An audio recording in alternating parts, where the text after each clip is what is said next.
Hey, this is Ross with Ross Oil Smokers, and I'm back working on this mini smoker. We're going to attach the firebox here. Try to figure out a couple different ways to transfer the pattern of the firebox opening to the smoke chamber, to the cook chamber, and I think I ended up using the paint method and then just eventually just scribing what I thought would work. So I typically like to make sure that my firebox is mounted halfway up the cook chamber. So the top of the outlet of the firebox will be halfway, will be at the halfway point on the cook chamber. So I got it all leveled and squared up, and so I went ahead and tacked the firebox to the cook chamber, and then I'll get it completely welded up here in a little bit. Always good to make sure if you're stick welding that you clean your welds afterwards. You can see I do that with a hammer and a wire brush.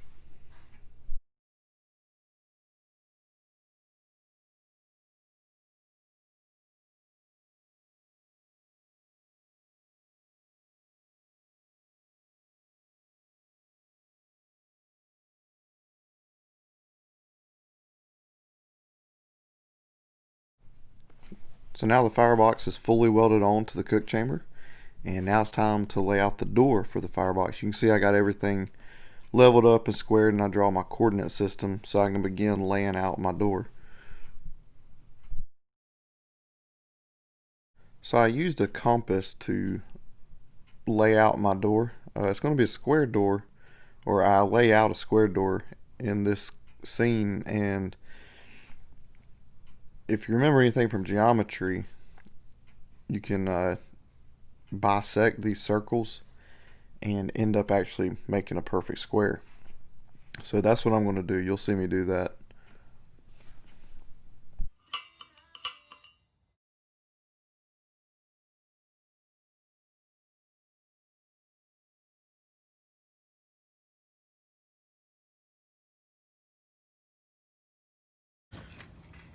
So you thought you'd never use geometry again, or algebra,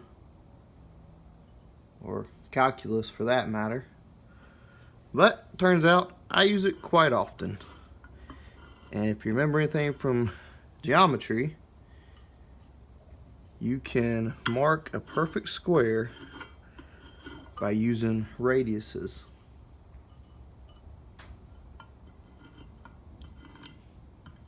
So everywhere that this radius intersects this radius or this radius, that's a corner.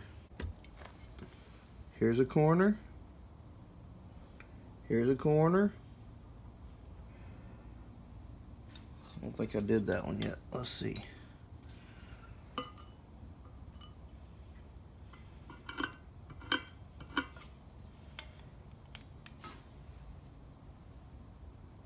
Here's a corner, and here's a corner. So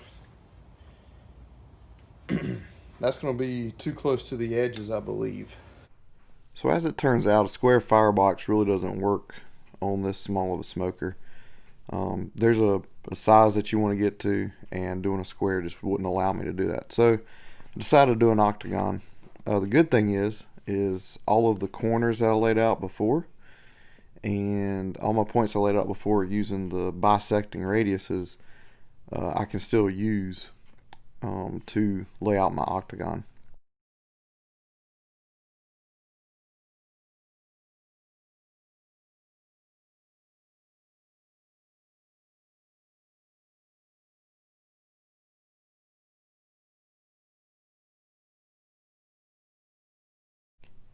So even after I laid out this octagon, it's actually too small, so I decided to widen it by a little bit. You'll notice that I like to color in the shapes that I'm going to cut out if it's easy to do. The reason I do that is to make it a little bit easier to see while you're cutting with a torch. The torch is bright, and so the silver streak pins, they kind of, it goes away whenever you're trying to cut it. So having that big area to see helps me hold my lines a little better. and get a little bit cleaner cuts. So I got the door cut out, and now it's time to clean up the edges, get all the slag off from cutting it, and also just kind of straighten up the edges a little bit, make sure that the door is going to fit a little bit better.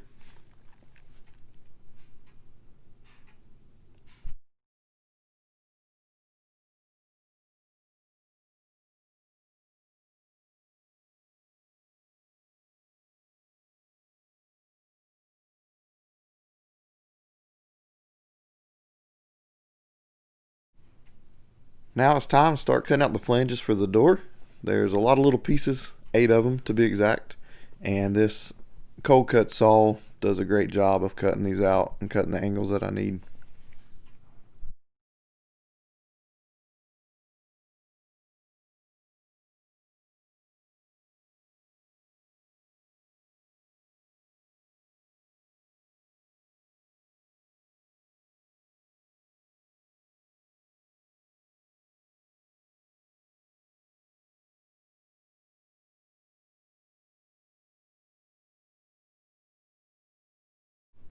I wasn't sure how this octagon door was going to turn out, but I actually was pretty impressed with how it came out. I really like it. Might be something that I add to my future smokers, something that'll stand out from the rest.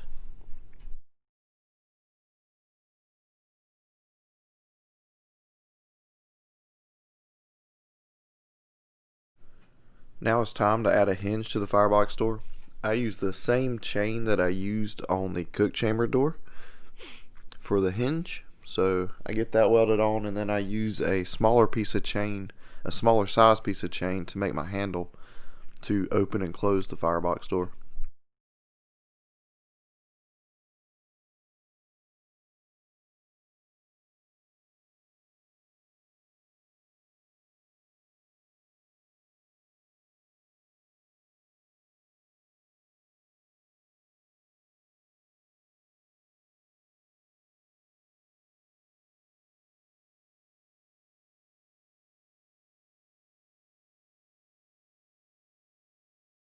Now it's time to build a stand for this smoker, and you can see I'm getting all my measurements, and I'm going to lay out my stand and cut my metal. Wanted to make sure that the legs closest to the firebox are actually shorter than the front legs, and this will allow me to add wheels to the smoker so it can be pulled around if you wanted to. So by making sure that those back legs are shorter, that way the smoker will be level when you set it on the table. Now I'm cutting out the legs, and once again this cold cut saw, it just chews through metal. I know it's fast because the video is sped up, but it really is quick. It's loud, but it's quick. It gets the job done. I went ahead and drilled holes in the back legs to help accommodate the bolts that I would eventually use for axles for the wheels. That way I kind of kept everything so that I made sure that it would be level whenever I had all my pieces together, and hopefully I measured everything correctly.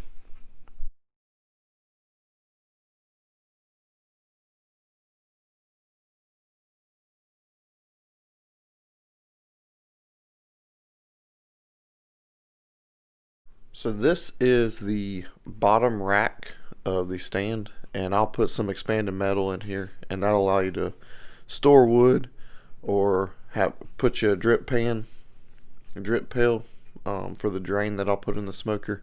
That way the drippings don't accumulate and cause a grease fire.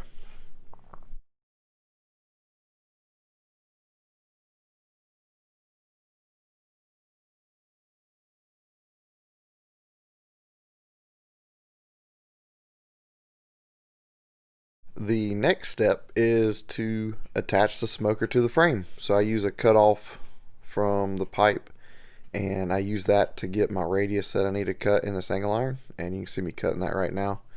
I'll use a grinder to adjust it. I realized that I had not welded on my bolts for my axles for the wheels, and this was going to be my last opportunity to do it and make sure they're level and straight and square. So I went ahead and did that before I attached the smoker to the frame. If it looks like I'm jumping around, well, it's because I am. I, for some reason, decided it was time to go ahead and put the hole for the smokestack. So I typically put my smokestack in the middle of the cook chamber. So the stack splits the cook chamber at the halfway point. You get pretty good flow doing this, good airflow. So it's worked, so that's what I continue to do.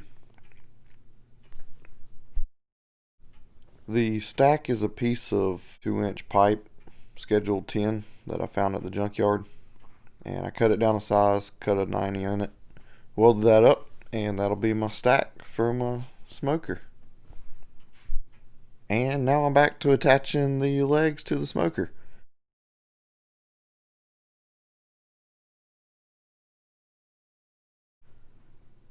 Now it's time to join the smokestack to the smoker. And after this, I'll be pretty close to being finished, just some minor detail work that needs to be done.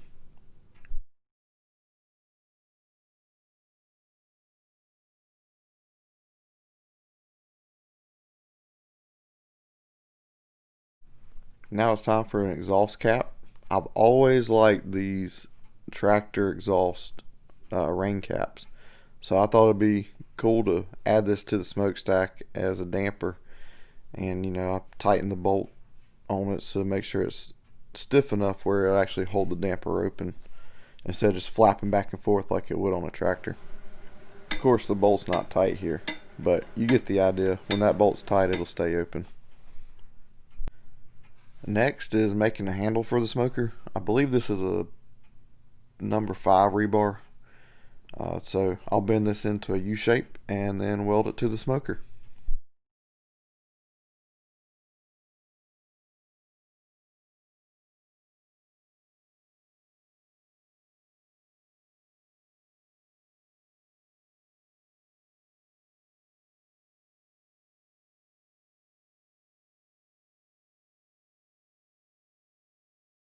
And now it's time to add a handle for the cook chamber door. So now I'm adding some rails for my cooking grate to sit on. And this is just a piece of angle iron, and the grate will sit on top of it. And now it's time to skip around again and drill the drain hole so that grease doesn't get trapped in there and cause a grease fire. I just drilled a 3/4 inch hole with a hole saw. That'll be plenty for getting the drippings out. Now it's time to make the frame for the grate that'll sit inside. I originally made a rectangle frame, as you see here. I later changed it because I realized that the rectangle frame just set way too high in the cook chamber and it took up a lot of space that didn't need to be taken up. So I fixed that, did something different, and it's going to work pretty good.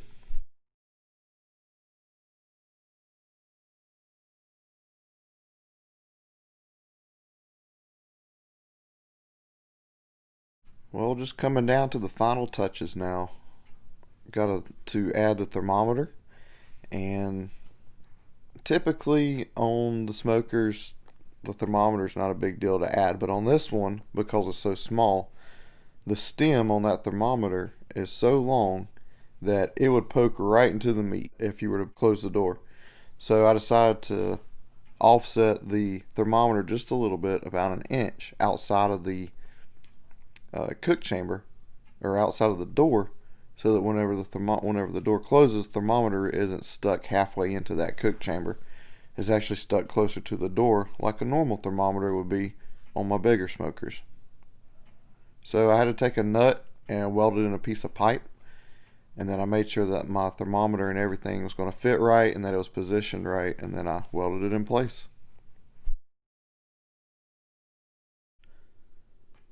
Now it's time to degrease the smoker and get it ready to paint. So I sprayed it down with some degreaser and washed it off, got it nice and clean. And I forgot to turn the camera on so you could see the first coat of paint go on. So here's the second coat. I'm just using some Rust-Oleum flat black grill paint. So after the paint dried for a little while, a couple days, it was finally time to season the smoker. So how I typically light a fire in a smoker is I'll take a paper towel and I'll soak it in vegetable oil. A lot of people use lighter fluid. Vegetable oil works great. Put a flame to it, that oil will catch, the paper towel will catch, and get your fire going, get you a good coal bed, and you're not using any harsh chemicals to get your fire started.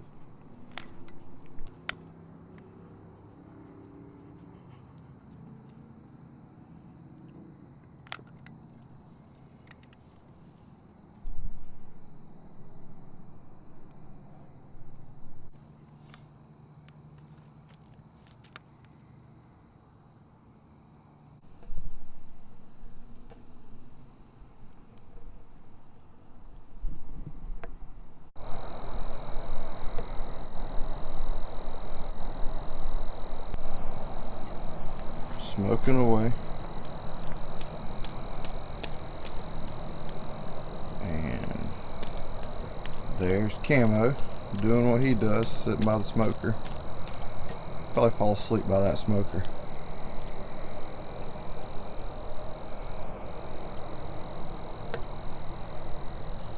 Doing pretty good.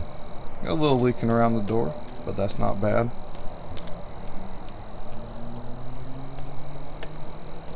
Got some wood in the cook chamber here, trying to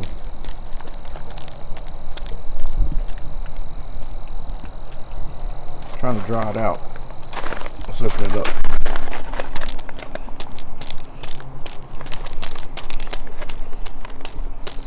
Trying to dry that wood out. Looks like it's getting pretty hot in there. I think I'll take it out.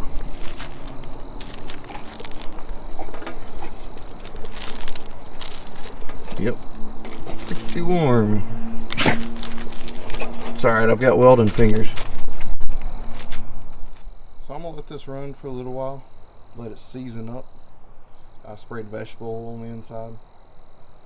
And we'll get this seasoned and maybe get a cook on it.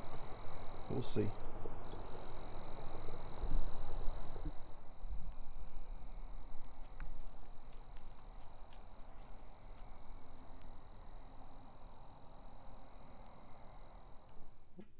Thanks for watching. Don't forget to like, comment, and subscribe. I appreciate y'all taking the time to hit that like button. And stay tuned. There's more projects coming.